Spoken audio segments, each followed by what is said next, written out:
uh, understanding about in the education, implementation and qualitative improvement. Everyone here, and also sparing your valuable time. And our guiding force, SPD sir, is there, and he has been that sir has a detailed knowledge and he has a lot of understanding about the vocational education.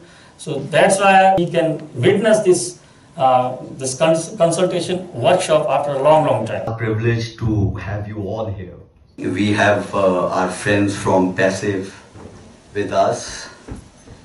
We have a person who looks after the assessment part, who issues the certificate, the Secretary, Board of School Education, and Joint Director, Passive Bhopal, who's on the dais.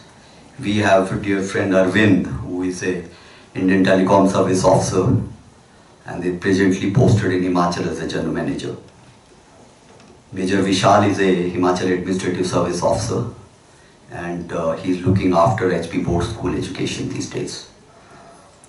We have a guest from my colleagues from Professor Rajesh Sharma. We have some of professors from HP universities. I won't be naming everyone here.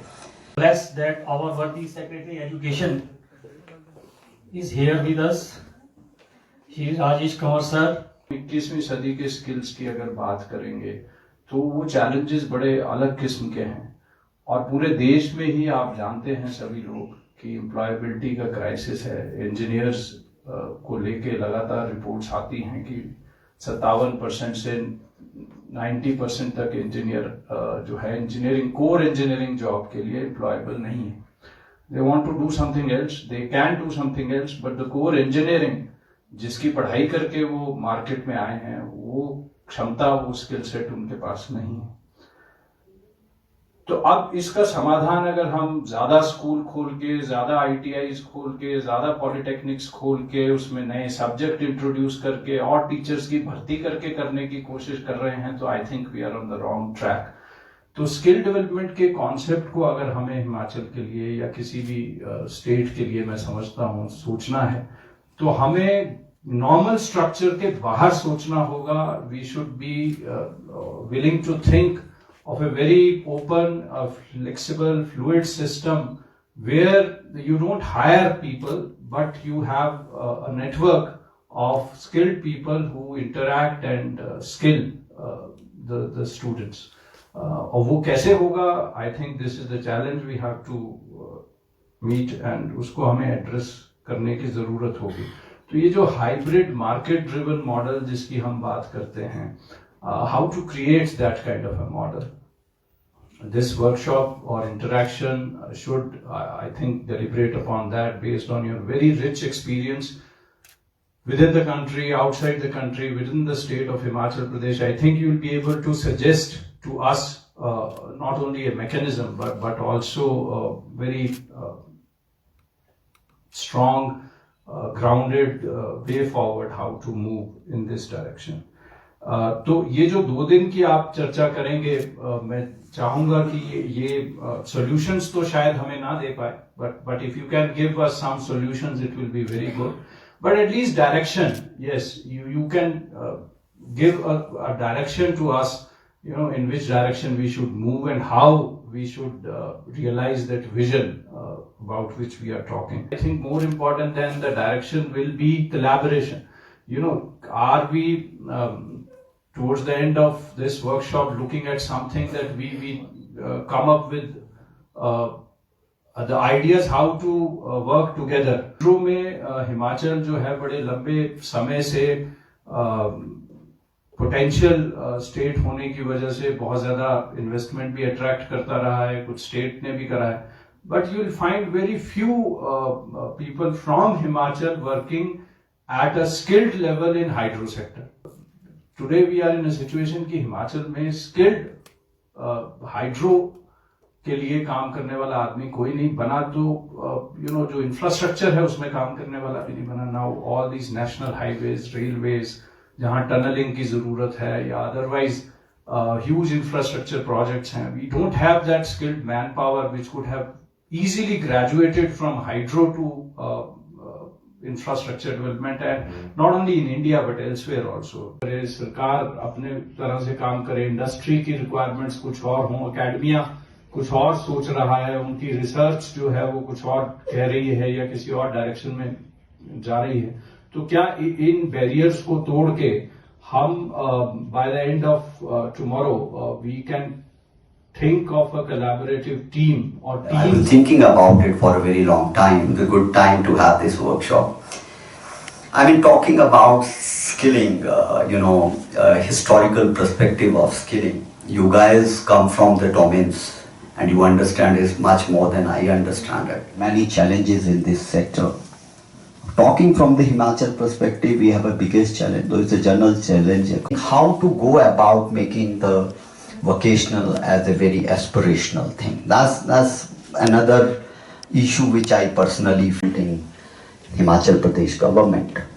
Tell our people in passive that this is the industrial requirement of a who could tell our people in passive that this is the industrial requirement of a specific job role. And that is how the different heads have to sit together. And that is the reason that all of us are here in this house. यहाँ ये बात इसलिए कह रहा हूँ कि हमारे सारे स्टेक होल्डर्स का ये प्रयास होता है, तभी हम समग्र शिक्षा और पैसिव मिलकर अच्छा काम कर सकते हैं। मैं एक बार पुनः आप सभी से अनुरोध करूंगा और सेक्रेटरी साहब से भी कि हमारे एजुकेशन सिस्टम को सपोर्ट अगर इंडस्ट्री और अदर स्टेक होल्डर का होगा, एजुकेटर का होगा, यूनिवर्सिटी का होगा, तो हम उसको वर्टिकल मोबिलिटी के साथ हॉरिजॉन्टली भी एक्सपांड कर पाएंगे। तो इसके साथ मैं आप सभी का हृदय से आभार करता हूँ। Thank you. Company they person they are awaiting कि सर हमारी तो अभी टीम नहीं पहुंची है, सो मैं I will talk about the potential, what we are doing, what is the potential and how we can train the people in the telecom scenario so that they are helpful. And as secretary sahab was saying कि ये ऐसे होना चाहिए कि मैं requirement आज बता रहा हूँ, so we should be in a position कि मैं अगले 4-5-6 महीने में थोड़े से स्किलफुल मेरे को 15-20-25 लोग मिल जाए, फिर उनको देख के 50 और मिले, फिर उनको देख के 100 और मिले।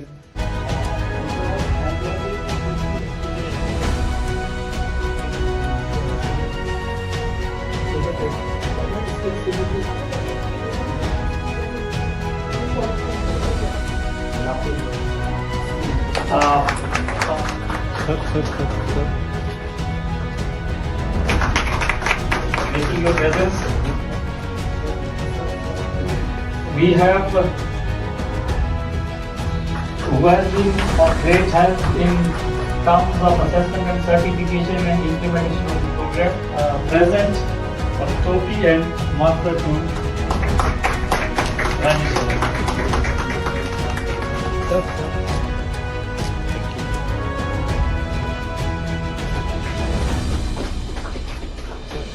Mr. Rajkumar ji from HPKVM.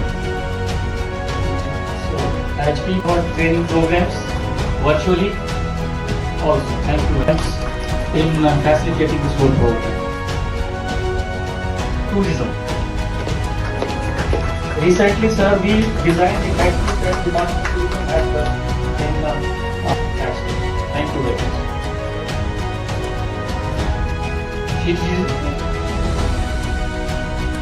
This is one of the sector, ITS, we have got job roles and this expertise of we can improve on. We have people from the VTPs who know कि हम बेहतर कर सकते हैं। समग्र शिक्षा के माध्यम से हमारे हिमाचल प्रदेश में करीबन 95,000 के करीब बच्चों को वोकेशनल ट्रेड में सेकेंडरी और सीनियर सेकेंडरी स्कूल के जो हमारे विद्यार्थी हैं उनको हम प्रशिक्षित कर रहे हैं 16 ट्रेड्स में।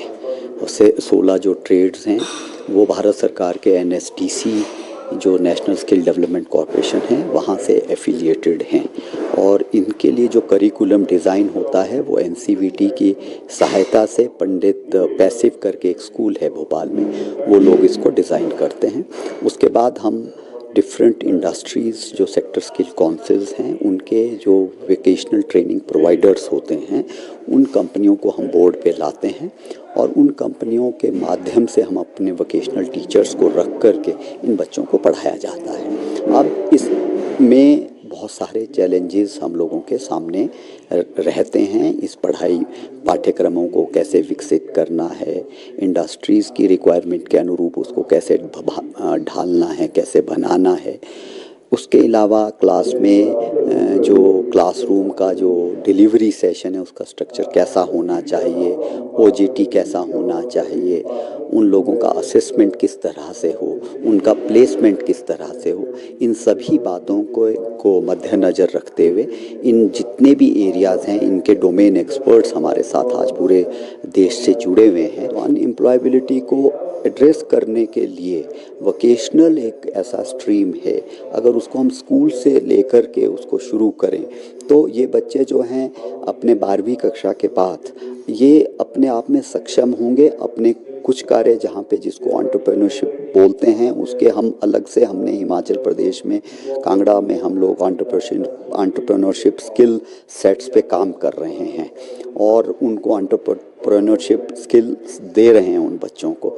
तो इसके अलावा जो हमारे आज के जो 21st सेंचुरी का जो हमारे स्किल सेट्स हैं, जैसे कि हम लोगों का आर्टिफिशियल इंटेलिजेंस की बात होती है या रोबोटिक्स की बात होती है, उस पे भी हमारे स्किल सेट्स हम लोग हिमाचल में दे रहे हैं ताकि ये बच्चे जो हैं जब 12वीं कक्षा से बाद हों तो जितनी भी इंडस्ट्रीज़ में रोज़गार हैं इन एरियाज़ में या तो उनमें वो काम कर सकें या स्वरोजगार भी वो अपना शुरू कर सकते हैं। जितनी भी चीज़ें मैंने अभी कही इस पे मंथन होगा और जो सॉल्यूशंस निकल के आएंगे वो हम सरकार के समक्ष देंगे।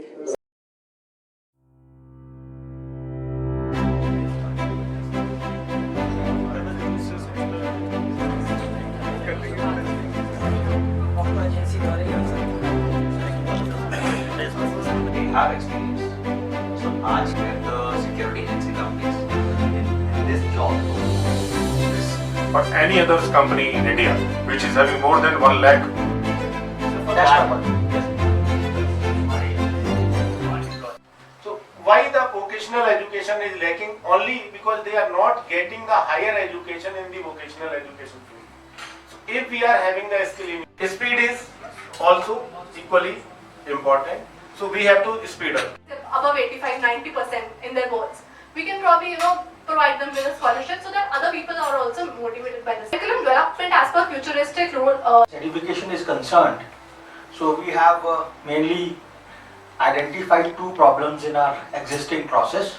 Part of curriculum in this job role, then that person who is the army personnel needs to be taught about that also. Workshop में NSQF अलाइंड सब्जेक्ट्स को किस तरह से हम स्किल एजुकेशन देने के रूप में वोकेशनलाइजेशन ऑफ एजुकेशन और the integration of vocational education with the main stream education करना एवं अच्छे से उसको इम्प्लीमेंट करना। ऑल स्टेक होल्डर्स को बुलाकर समग्र शिक्षा ने यहाँ एक राउंड टेबल डिस्कशन किया जिसके अंतर्गत कैसे इंडस्ट्री पार्टनर्स का एसोसिएशन या इंडस्ट्री पार्टनर्स को हम वोकेशनल एजुकेशन में हैंड्स ऑन ट्रेनिंग्स या स्किल सेटअप देने में यूज़ कर सकते हैं, उनका एक हेल्प ले सकते हैं। इसके अतिरिक्त वोकेशनल एजुकेशन में इंडस्ट्री कैसे हमको centre of excellence in schools में इस्टेब्लिश करने में मदद कर सकता है, इन फॉर्म ऑफ OGT या इंटर्नशिप या अप्रेंटिसशिप ट्रेनिंग में किस तरह से मदद करता है, इस तरह की चर्चाएं हुई। फिर एस्पिरेशनल हैं जो स्टूडेंट्स को स्टेट में ही डिस्ट्रिक्ट प्लेस में ही नॉर्मल या नॉर्थ फॉरवर्ड सेक्टर में जॉब दिलवा सकते हैं या उनके लिए एंटरप्रेन्योरशिप का चांस मिल सकता है। बच्चों को एंटरप्रेन्योर बनाना है। नेशनल एजुकेशन पॉलिसी का मकसद भी यही है, उसका जिस्ट भी यही है कि स्टूडेंट में एक एंटरप्रेन्योरशिप स्किल्स डेवलप करना, उनको सिखाना है कैसे वो आगे जाके एम्प्लॉयमेंट जनरेशन में काम कर सकते हैं। नेशनल जॉब रोल्स या फ्यूचरिस्टिक जॉब रोल्स के भी बारे में चर्चा हुई है। इसके अतिरिक्त क्या चैलेंजेस हैं, अभी VTPs को क्या परेशानियां हैं या दिक्कतें हैं जॉब रोल या अपने वोकेशनल एजुकेशन को स्कूल में इम्प्लीमेंट करने। हिमाचल प्रदेश का जोग्राफिकल कंडीशंस को देखते हुए यहाँ बहुत ज़्यादा इंडस्ट्री नहीं है, लेकिन एग्रीकल्चर सेक्टर्स में, सर्विस सेक्टर्स में या ड्रोन रिलेटेड जो है एविएशन सेक्टर सेक्टर के जो जॉब रोल है, ड्रोन है, उसका किस तरह से हम उपयोग कर सकते हैं। ड्रोन ऑपरेटर्स है, मिनिस्ट्री ऑफ एजुकेशन और ministry of skill development and entrepreneurship, ये लोग मिलकर इस तरह से काम कर रहे हैं कि हम स्किल इकोसिस्टम एक डेवलप करें स्कूल एजुकेशन सिस्टम, और उसके लिए एनसीवीटी लगातार प्रयास करता है। लेवल 1 to 4, स्पेशली लेवल 3 और 4 के जॉब रोल्स अभी 9, 10th और 11th, 12th में रन कर रहे हैं, और जो एज पर इंडस्ट्री डिमांड है वो जॉब रोल्स ऑफर किए जाते हैं। समग्र शिक्षा के अधिकारियों ने बताया कि यहाँ के स्टूडेंट्स बाहर नहीं जाना चाहते हैं, या माइग्रेशन का एक प्रॉब्लम है, बाहर जाके जॉब करने का इच्छा नहीं रहती है। तो related to state specific job roles पे चर्चा हुआ, और क्या एडवांस ऐसे कोर्सेस हो सकते हैं जो आईटी आईटीएस सेक्टर में हैं, उनके बारे में चर्चा हुआ। जैसे AI technology based, IoT based कुछ जॉब रोल्स ऑफर किए जा सकते हैं, एज वेल एज जो यहाँ लोकल रिक्वायरमेंट है, लेबर इंफॉर्मेशन सिस्टम या मैपिंग कहें कि information regarding that labour market सर्वे, तो वो एक बहुत इम्पॉर्टेंट है एस्पेक्ट्स। उसके आधार पर किस तरह का जॉब रोल्स चलना चाहिए वो आइडेंटिफाई करके इंडस्ट्री के स्टेक होल्डर्स से फीडबैक मैकेनिज्म के माध्यम से वो तैयार करना चाहिए कि किन जॉब रोल्स को यहाँ पर चलाना अच्छा रहेगा, रिगार्डिंग दैट उन बच्चों को जॉब मिल सके। सबसे पहले तो मैं एसपीडी साहब का धन्यवाद करना चाहूँगा, जिन्होंने इतनी यूज़फुल वर्कशॉप जो है वो करवाई है। हमारी डिस्कशंस हुई हैं, जैसे एक है कि कैसे इसको एस्पिरेशनल बनाया जाए इसके साथ, क्योंकि बहुत सारे बच्चे जो हैं वो वोकेशनल ट्रेनिंग कोर्सेज करते हैं, लेकिन वो आगे इसको कंटिन्यू नहीं करते हैं क्योंकि इसमें कोई इतनी अट्रैक्शन नहीं है, और माँ बाप भी उसको जो है वो आगे उनको बच्चों को एनकरेज नहीं करते हैं। तो इस बात पे भी यहाँ पे चर्चा हुई है कि किस तरीके से हम वोकेशनल ट्रेनिंग कोर्सेज को एस्पिरेशनल और अट्रैक्टिव बनाएं। जो वर्कशॉप हुई है इसके माध्यम से वो सारी जो जानकारियाँ हैं वो हमें मिली, और उसमें जो पॉसिबल सॉल्यूशंस थे वो भी यहाँ पे निकाले गए हैं। इसके अलावा यहाँ पे वीटीपीज़ पार्टिसिपेट कर रहे हैं, और जो बाकी स्टेट से जैसे पैसिव से हमारे लोग आए हुए हैं उन्होंने भी यहाँ पे पार्टिसिपेट किया है। तो कुल मिला के ये जो वर्कशॉप है ये बहुत यूज़फुल रही है और बहुत फ्रूटफुल रही है, इसमें एसपीडी डिपार्टमेंट के लिए भी और स्कूल शिक्षा बोर्ड के लिए भी। नमस्कार। जो ये वर्कशॉप ऑर्गेनाइज की गई है, जो स्टार्स और समग्र शिक्षा के द्वारा की गई है, ये बहुत ही बेहतरीन वर्कशॉप है। हम करीब 10 राज्यों में काम कर रहे हैं, और पहली बार एक ऐसा एग्जाम्पल हम देख रहे हैं जब स्टेट के द्वारा इस तरह का इनिशिएटिव लिया गया है।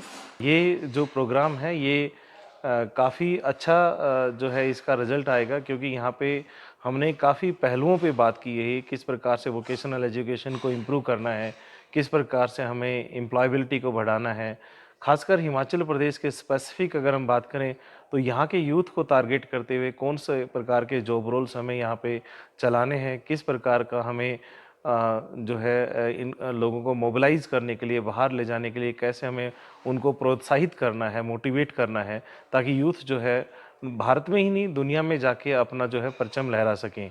तो इस वर्कशॉप के द्वारा ऐसे काफ़ी पहलू निकल के आए हैं कि जहाँ पे हमें इम्प्रूवमेंट्स करना है, वो चाहे कंटेंट को लेके हो या डिलीवरी मैकेनिज्म को लेके हो, वर्कशॉप को लेके हो, इन्वायरमेंट को लेके हो, ट्रेनिंग ऑफ ट्रेनर्स को लेके हो।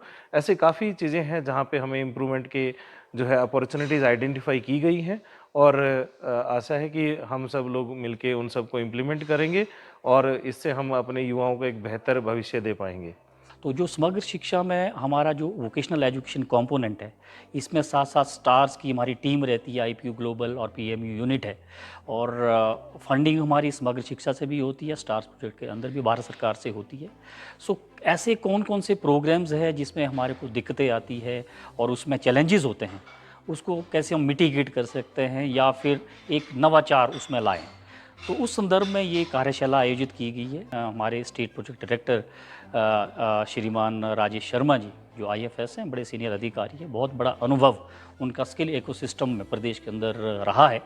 तो उनका ये विचार था कि हमें एक ऐसी कंसल्टेशन वर्कशॉप रखनी चाहिए जहाँ पे बहुत सारे स्टेक होल्डर्स, चाहे हमारे वोकेशनल ट्रेनिंग प्रोवाइडर्स हैं जो डिप्लॉय करते हैं हमारे टीचर्स को, और डिफरेंट डिपार्टमेंट के साथ कन्वर्जेंस और कोलैबोरेशन के साथ जो हमारे कंसर्न्स हैं, चाहे वो OJT है, चाहे वो जॉब रोल से रिलेटेड हमारे PSSCIV भोपाल जो एक NCERT का एक यूनिट है जो कि पूरा करिकुलम पार्ट देखता है, नए जॉब रोल्स को किस तरीके से हिमाचल के संदर्भ में उसको देखा जाए ताकि वो जॉब रोल एस्पिरेशनल भी हो।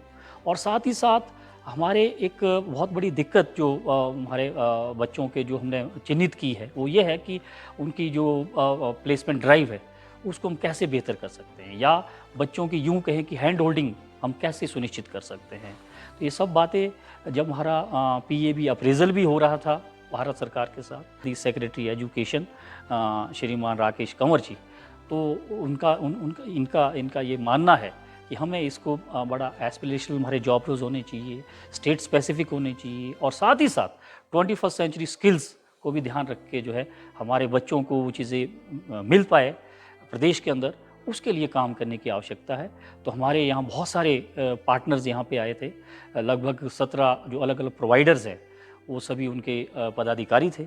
हमारे डिपार्टमेंट ऑफ HP यूनिवर्सिटी के हमारे टूरिज़्म डिपार्टमेंट से, कंप्यूटर साइंस डिपार्टमेंट से और एग्रीकल्चर डिपार्टमेंट से हमारे एक्सपर्ट साइंटिस्ट थे, और हमारे डिफेंस स्टडीज़ डिपार्टमेंट जो HP यूनिवर्सिटी का है, क्योंकि हमारे ऐसे बहुत सारे ट्रेड्स हैं जो उनको जो वहाँ भी जो एक्सपर्ट्स हैं वो केटर करते हैं, चाहे वो ITS का एक ट्रेड है, चाहे प्राइवेट सिक्योरिटी हो, चाहे हमारा टूरिज़्म हो, या फिर दूसरी फील्ड में हमारा एग्रीकल्चर और हॉर्टिकल्चर वाला पार्ट है, वो मुख्यतः वो लोग आए हैं।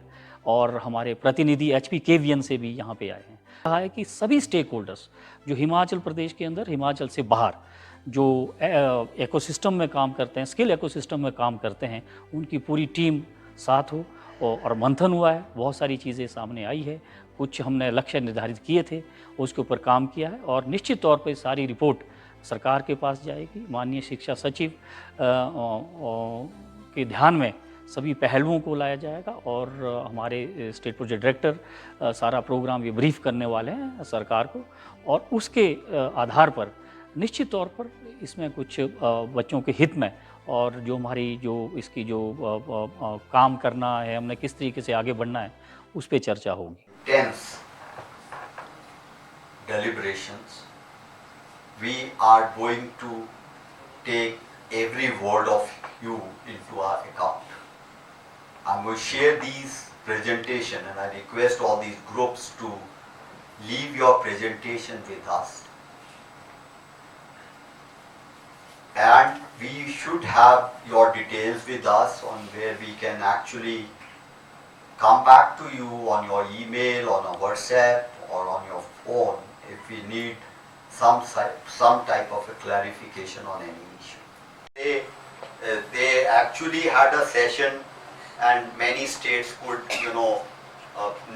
throw many of the questions to them. So they are there to hear us out, but they said, "आता ही नहीं है कोई हमारे पास." We had to little think beyond this. When I was raising this question of this universities on vocational, I agree that gives you a vertical movement to the students who are passing out from the various schools at the school levels, right? Or secondary or 12th standard, they have a vertical. Now, that's all right, I understand. Even in HPKVN, when I was the managing director, I was the founder managing director of Himachal Pradesh Kaushal Vikas Nigam. We also started these courses in the colleges. Port Shira was the first where tourism and hospitality sector BVOC course was started, and I think retail was another which was started in some of the colleges. Now, ये जो बच्चे, I am talking, I was there in 2017. Now these boys and girls, either should be passed out. They must be the first batch of BVOC who passed out. Now we need to see that also. That was my precise question, that if these universities are there, they are catering to the vertical movements of these boys and girls, but what is happening to them when it comes to their placements, when it comes to their career ahead of that? Are they doing good or not? That's another question. But I am sure, despite of our best of effort, we could not get BVOC as a qualification in Public Service Commission for various positions. And I don't know, we have a colleague from HPKVN. He can tell us on this, that where are our students who are passed out BVOC exams? Are they eligible to take any exam for which any graduation stream is required? I don't know. They are eligible, sir. If they are eligible, wonderful. But in the beginning, there were lots of bottleneck where BVOC, a boy or girl earning BVOC from our ways of vocational, and a bachelor degree which the hospitality sectors like Kufri and other colleges on hospitality and tourism, they were given more preferences over our BVOC. That needs to be also seen, that because there are aspirations, we were talking about aspirations, and there are aspirations that if these boys and girls are doing BVOC, at least they can take, if they don't want to go, they don't like to get, there are many doctors, there are many engineers. I mean, UPSC is 70% of engineers and doctors now. So what stops our BVOC boys and girls to take any state administrative services exam or a UPSC exam? And if they are entitled to take those, very good. But if not, that's another issue. We have to look at that also. So these are points. These are my, what could I gather in short time and during your presentation. But I will definitely look into the details of your presentation, and I request to Mr. Stata to have have these presentation with you, and we will share these presentation with the secretary also, and then we will try and to get and extract the tangible outcomes of these presentation which you have made, and we're going to share with you those outcomes. And we are going to write it to Government of India, and going to share it with the Government of India and the World Bank as well. So with these words,